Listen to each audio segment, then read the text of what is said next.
Hello everyone, कैसे हो आप सब। एक बार पुनः स्वागत है आप सभी का हमारे अपने YouTube channel Shiv coaching classes पर। उम्मीद करते हैं आप सभी मस्त होंगे, बेहतर होंगे, आप सभी की पढ़ाई भी अच्छे से चल रही होगी। तो देखिए यहाँ पे एमपी बोर्ड के द्वारा जो प्रश्न बैंक के क्वेश्चन सेट तैयार किए गए हैं उसमें हमने आपको चैप्टर 1 और चैप्टर 2 का इंपोर्टेंट जो एमसीक्यू था उसको हमने आपको उसका सोल्यूशन प्रोवाइड करा दिया है। आज की इस वीडियो में चैप्टर 3 के जितने भी मोस्ट इंपोर्टेंट ऑब्जेक्टिव क्वेश्चन है वो हम आपको इस वीडियो में पूरा का पूरा कवर कराने वाले हैं। चलिए वीडियो को स्टार्ट करते हैं। सबसे पहले बात करते हैं, यहाँ पे सबसे पहले दिया गया है यहाँ पे रिक्त स्थान वाले क्वेश्चन जिनको हम सबसे पहले सॉल्व करते हैं। पहला क्वेश्चन है, भूरे शैवाल का रंग, जो ब्राउन एल्गी होते हैं, भूरे शैवाल का जो रंग होता है किस वर्णक के कारण होता है। तो भूरे शैवाल का जो भूरा रंग होता है आपको याद रखना किसके कारण होता है, फ्यूकोजैंथिन। किसके कारण, तो आपको याद रखना फ्यूकोजैंथिन। फ्यूकोजैंथिन, तो फ्यूकोजैंथिन एक पिगमेंट होता है या वर्णक होता है। इस फ्यूकोजैंथिन पिगमेंट या वर्णक के कारण ही भूरे शैवाल का रंग जो है भूरा होता है। तो भूरे शैवाल का रंग आपको याद रखना है फ्यूकोजैंथिन वर्णक के कारण होता है। अगला क्वेश्चन है, शैवालों की कोशिका भित्ति किसकी बनी होती है। तो आपको लिखना है सेल्यूलोज की। किसकी बनी होती है, शैवालों की कोशिका भित्ति बनी होती है सेल्यूलोज की। तो ये आपको लिखना है, शैवालों की कोशिका भित्ति किसकी बनी होती है, सेल्यूलोज की। अगला क्वेश्चन है, लाल शैवाल का लाल रंग, जो रेड एल्गी होते हैं उनका लाल रंग किसके कारण होता है। तो आपको याद रखना है फाइकोइरिथ्रिन। क्या याद रखना है आपको इसमें लिखना है, तीसरे नंबर है फाइकोइरिथ्रिन। फाइकोइरिथ्रिन, तो फाइकोइरिथ्रिन ये जो वर्णक होता है, इस फाइकोइरिथ्रिन वर्णक के कारण ही लाल शैवाल का रंग कैसा होता है, लाल होता है। यानी कि जो रोडोफाइटा होते हैं, लाल शैवाल होते हैं, रेड एल्गी होते हैं, उनका रंग जो है लाल होता है। चलिए अगला क्वेश्चन है, ब्रायोफाइटा के नर लैंगिक अंग को हम क्या कहते हैं। तो जो ब्रायोफाइटा होते हैं इनमें नर लैंगिक अंग को हम क्या बोलते हैं, एंथीरिडियम। क्या बोलते हैं, एंथीरिडियम बोलते हैं। तो आपको याद रखना है एंथीरिडियम। एंथीरिडियम, एंथीरिडियम हम बोलते हैं किसमें, ब्रायोफाइटा के नर जनन भाग को हम बोलते हैं एंथीरिडियम। फिर ब्रायोफाइटा में मादा जनन अंग को भी क्या बोलते हैं, तो यह भी पूछा गया है। तो आपको याद रखना है आर्कीगोनियम। क्या बोलते हैं, आर्कीगोनियम। तो आपको याद रखना है आर्कीगोनियम। तो आर्कीगोनियम हम किसको कहते हैं, किसी भी फीमेल पार्ट को ब्रायोफाइटा के। ठीक है, तो दोनों आपको याद रखना है, एंथीरिडियम और आर्कीगोनियम। चलिए अगला क्वेश्चन है कि एंजियोस्पर्म का अद्वितीय लक्षण, यहां पे पूछा गया, पहले तो आपका खाली स्थान दिया गया, इसके बाद पूछा गया एंजियोस्पर्म का अद्वितीय लक्षण है। तो आपको याद रखना द्विनिषेचन, यानी कि डबल फर्टिलाइजेशन एक प्रक्रिया होती है जिसमें कि 2 बार फर्टिलाइजेशन होता है। तो द्विनिषेचन जो है यह केवल और केवल आवृत बीजियों के अंदर यानी कि एंजियोस्पर्मिक प्लांट के अंदर ही पाया जाता है। तो आपको यहां पे लिख लेना है 6वें नंबर पे द्विनिषेचन। क्या लिख लेना है आपको यहां पे, द्विनिषेचन, या आप इंग्लिश में लिखना चाहते हैं तो आप लिख सकते हैं डबल फर्टिलाइजेशन। क्या लिख सकते हैं आप, डबल फर्टिलाइजेशन यानी कि द्विनिषेचन। तो द्विनिषेचन जो है ये एंजियोस्पर्म का अद्वितीय लक्षण होता है। अगला क्वेश्चन है कि विकासशील भ्रूण को पोषण प्रदान करता है, ऐसी कौन सी रचना है जो कि विकासशील मतलब जो विकसित हो रहा भ्रूण होता है उसको पोषण प्रदान करने का काम करती है। तो इस रचना को हम क्या बोलते हैं, अपरा या प्लेसेंटा। तो अपरा जो होती है, अपरा एक ऐसी संरचना होती है, या आप इसको प्लेसेंटा लिख सकते हैं, इंग्लिश में हम इसको प्लेसेंटा बोलते हैं। तो अपरा या प्लेसेंटा एक ऐसी रचना होती है जो कि विकसित हो रहे भ्रूण को पोषण प्रदान करने का काम करती है।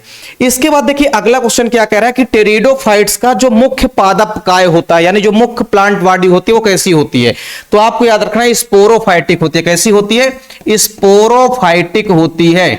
स्पोरोफाइटिक का मतलब होता है बीजाणुभेद। कैसा होता है, स्पोरोफाइटिक का मतलब, स्पोरोफाइटिक का मतलब होता है बीजाणुभेद। चलिए इसको हम थोड़ा सा और बड़ा कर लेते हैं यहां पे। तो ये तो क्या पूछा गया है कि टेरिडोफाइट्स का जो मेन बॉडी होता है, मुख्य पादप काय होता है, कैसा होता है। तो आपको याद रखना है स्पोरोफाइटिक। कैसा होता है, स्पोरोफाइटिक। स्पोरोफाइटिक होता है ये। तो आपको याद रखना है कि जो टेरिडोफाइट्स का मुख्य शरीर होता है कैसा होता है, स्पोरोफाइटिक होता है, यानी कि बीजाणुविद होता है। हिंदी में आप लिखना चाहे तो बीजाणुविद लिख सकते हैं। अगला क्वेश्चन है, सबसे ऊंचा जिम्नोस्पर्म कौन सा होता है। तो आपको याद रखना है सिकोया। सिकोया का जो पौधा होता है ये लगभग 400 फीट लंबा होता है। सिकोया का जो पौधा है ये सबसे ऊंचा जो है जिम्नोस्पर्म यानी कि अनावृतबीजी पादप होता है। अगला क्वेश्चन है कि सबसे ऊंचा एंजियोस्पर्म, अब सबसे लंबा यानी सबसे ऊंचा जो है आपको आवृतबीजी पादप बताना है। तो आपको याद रखना है यूकेलिप्टस। क्या याद रखना है, यूकेलिप्टस। यूकेलिप्टस तो आप लोग अपने घरों के आसपास अक्सर देखते हैं। तो यूकेलिप्टस जो है सबसे ऊंचा एंजियोस्पर्म है। अगला क्वेश्चन है सबसे छोटा एंजियोस्पर्म बताना है आपको। यहाँ पे सबसे छोटा आवृत्तबीजी पादप तो आपको याद रखना है वुल्फिया। कौन सा होता है? वुल्फिया। तो वुल्फिया का जो पौधा होता है ये सबसे छोटा जो है आवृत्तबीजी पादप होता है।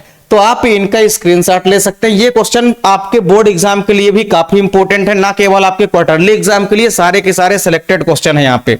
चलिए अगला क्वेश्चन है हमारा। अब यहां पे जो क्वेश्चन है वो सत्य असत्य वाले क्वेश्चन है। सभी के सभी क्वेश्चन जो हैं अब आपको यहां पे सत्य असत्य वाले क्वेश्चन हल करना है। तो चलिए सबसे पहला हम देखते हैं क्या है। ब्रायोफाइटा को पादप जगत का उभयचर कहते हैं।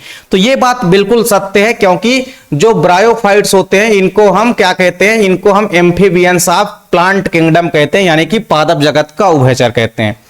अगला क्वेश्चन है टेरिडोफाइट्स प्रथम संवहनी पादप है। तो ये बात भी बिल्कुल सत्य है, क्योंकि टेरिडोफाइट्स प्रथम ऐसे सदस्य हैं जो कि धरती पर आए और उनके अंदर हमको वैस्कुलर बंडल देखने को मिला, वैस्कुलर टिश्यू देखने को मिला, यानी कि जाइलम और फ्लोएम देखने को मिला। तो इस प्रकार से सबसे पहले वैस्कुलर पूल या संवहन पूल जो है सब संवहन ऊतक सबसे पहले किसके अंदर देखने को मिले थे? टेरिडोफाइट्स के अंदर। तो टेरिडोफाइट्स जो है प्रथम संवहनी पादप हैं। ठीक है। अगला क्वेश्चन है क्लोरोफाइसी के सदस्यों को प्रायः लाल शैवाल कहा जाता है। तो यह बात बिल्कुल गलत है, क्योंकि क्लोरोफाइसी के अंदर होगा क्लोरोफिल, और अगर क्लोरोफिल है भैया तो फिर क्लोरोफाइसी जो सदस्य होगा वो किसका होगा? हरे शैवालों का होगा। तो लाल शैवाल यहां पे कह दिया गया, इसलिए ये क्या हो जाएगा? असत्य हो जाएगा। तो ये हो जाएगा बिल्कुल पूरी तरह असत्य। अगला क्वेश्चन है ब्रायोफाइटा को लीवर वर्ट तथा मांस में विभाजित किया गया है। तो ये बिल्कुल सत्य है। फिर अगला क्वेश्चन है म्यूकर तथा राइजोपस नामक कवक सामान्यतः डबल रोटी तथा चमड़े पर उगते हैं। तो यह बात भी सत्य है। जो म्यूकर नामक कवक है, फंगाई है, ये डबल रोटी पर ही उगता है। तो ये आपका क्या हो जाएगा? ये भी आपका हो जाएगा सत्य। अगला क्वेश्चन है विषम बीजाणुता लाइकेन पौधों में पाई जाती है। तो ये बात बिल्कुल गलत है, यानी ये हो जाएगा आपका असत्य।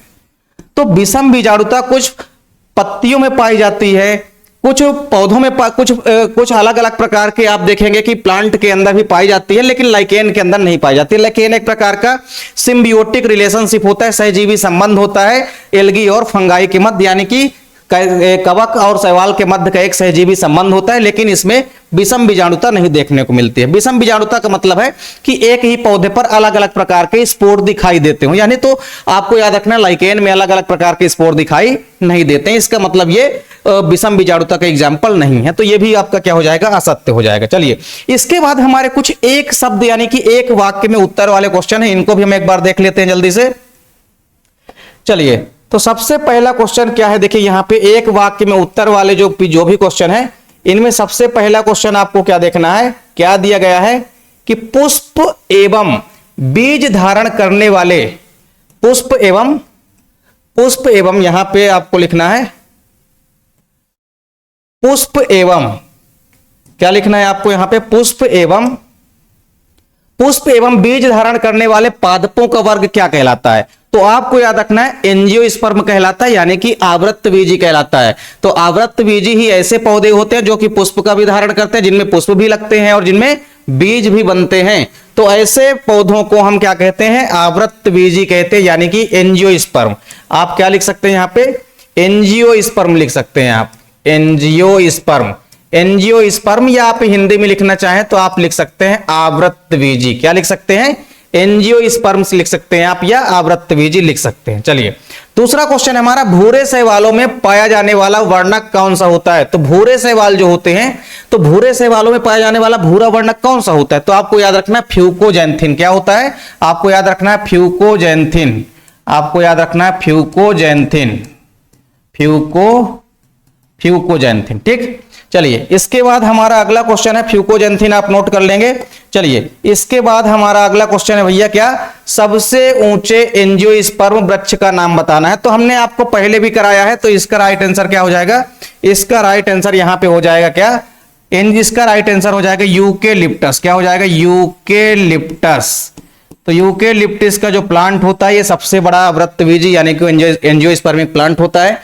अगला क्वेश्चन है लाल शैवालों में पाया जाने वाला लाल वर्णक का नाम लिखे। तो लाल शैवालों में जो लाल वर्णक होता है वो क्या होता है? फाइकोइरीथ्रिन। क्या होता है? फाइकोइरीथ्रिन। ये क्वेश्चन रिपीट भी कर दिया है प्रश्न बैंक में, तो आपको ध्यान में रखना है दोनों का वही आंसर हो गया, स्टार्टिंग में भी दिया गया था।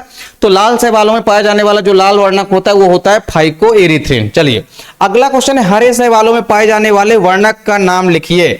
तो आपको याद रखना है हरे शैवाल में कौन कौन से वर्णक पाए जाते हैं। तो आपको याद रखना है क्लोरोफिल ए और क्लोरोफिल, आपको याद रखना है क्या क्या हो जाएगा, क्लोरोफिल ए और क्लोरोफिल बी। तो क्लोरोफिल ए और क्लोरोफिल ए और बी, ये मुख्य रूप से पाए जाते हैं किसमें, ये दोनों पाए जाते हैं हरे शैवालों में। तो ये चीज आपको ध्यान में रखनी है। चलिए इसके बाद हमारा अगला क्वेश्चन क्या है, अगला क्वेश्चन है हमारा कि टेरिडोफाइटा के 2 सदस्यों के नाम लिखना है। तो आपको 2 सदस्यों के नाम लिख लेना है, किसके, टेरिडोफाइटा के। टेरिडोफाइटा के 2 सदस्यों के नाम आपको लिखना है। टेरिडोफाइटा के 2 सदस्यों के नाम आप लिख लेंगे। पहला लिख लेंगे आप फर्न, क्या लिख लेंगे आप, फर्न लिख सकते हैं। इसके अलावा आप लिख सकते हैं हार्सटेल, क्या लिख सकते हैं, हार्सटेल लिख सकते हैं। इसके अलावा आप लाइकोपोडियम सिनेजिलेना वगैरह लिख सकते हैं। लाइकोपोडियम ये भी क्या होता है, लाइकोपोडियम ये भी क्या होता है, एक टेरिडोफाइटा का सदस्य है। तो इस प्रकार से यहां पे टेरिडोफाइटा के कई सारे सदस्य के एग्जाम्पल आप लिख सकते हैं। अगला क्वेश्चन है, समुद्र की गहराई में कौन से शैवाल पाए जाते हैं। तो आपको याद रखना है कि समुद्र के गहराई में हमेशा रेड एल्गी का मतलब कौन है, रेड एल्गी का मतलब है लाल शैवाल। कौन सा, लाल शैवाल जो होते हैं ये हमेशा समुद्र की गहराई पर पाए जाते हैं। अगला क्वेश्चन है, एक परिपक्व भ्रूणकोश यानी कि एम्ब्रियो सैक में कितने कोशिकाएं होती है, कितने कोशिकाओं का बना होता है एक परिपक्व एम्ब्रियो सैक यानी कि भ्रूणकोश। तो आपको याद रखना है कि एक परिपक्व भ्रूणकोश के अंदर 7 कोशिकाएं होती है और 8 केंद्रक होते हैं। इस प्रकार से आप भ्रूणकोश की संरचना देखेंगे जिसमें आपको 7 कोशिकाएं नजर आती है और इसमें 8 केंद्रक दिखाई देते हैं, 1 2 3 4 5 6 7 और 8। तो ये 7 कोशिकाएं होती है, 1 2 3 4 5 6 7 और 7 कोशिकाओं में टोटल 8 केंद्रक होते हैं। तो कोशिका पूछा गया है तो 7 कोशिकाएं होती है। अगर आपसे पूछा गया होता कि एक परिपक्व भ्रूणकोश में केंद्रक कितने होते हैं, तो केंद्रक होते हैं 8। तो इस प्रकार से यहां पे जितने भी इंपॉर्टेंट ऑब्जेक्टिव क्वेश्चन थे चैप्टर 3 के वो हमने आपको कवर करा दिए हैं। उम्मीद करता हूं वीडियो पसंद आई होगी। वीडियो अच्छी लगे तो लाइक कमेंट जरूर करें, ज्यादा से ज्यादा अपने दोस्तों के बीच भी वीडियो को शेयर करें और वीडियो अच्छी लगा करें तो लाइक जरूर करें। चैनल पे अगर आप लोग नए हैं तो चैनल को सब्सक्राइब जरूर कर लीजिए। मिलते हैं आप लोगों से नेक्स्ट वीडियो में, तब तक के लिए जय हिंद, वंदे मातरम।